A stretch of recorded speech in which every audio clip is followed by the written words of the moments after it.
have. Of the 54 people, how many had pending charges or criminal convictions?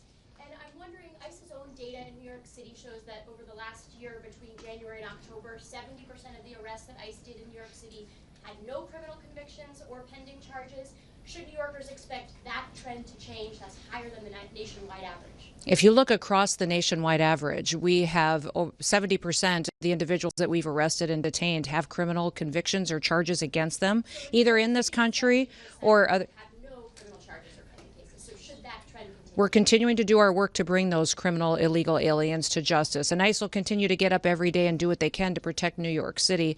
I can have Frank or Ken speak to if you know how many criminal convictions of the 54 had previous to this arrest that they had. I don't know if you have those data points with you. Numbers, we can get those for you, though. Exactly. The vast majority of them, though, have criminal charges against them or convictions against them as well.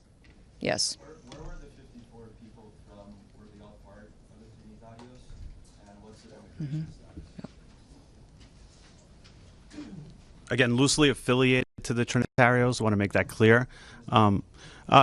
Through connections by connections that we made by speaking to them, understanding who they were, where they were operating out of, and contacts that they had on their phones.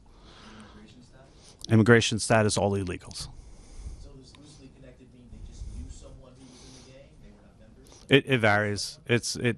It varies spectrum from speaking to individuals associated with the gang to just having conversations. Secretary, in October we saw mass protests and armored vehicles rolling down Canal Street. How do we ensure that we don't see another situation like what happened yesterday here in Manhattan?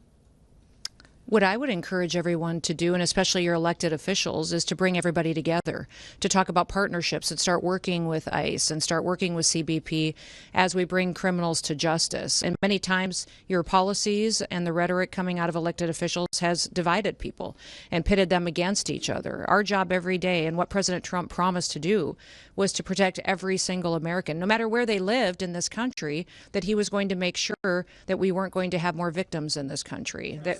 And we are going to continue to do that each and every day. And I'd encourage the leaders in this city and your governor and in other cities and states across this country to work with us rather than opposing us so that we can continue to make our streets safer.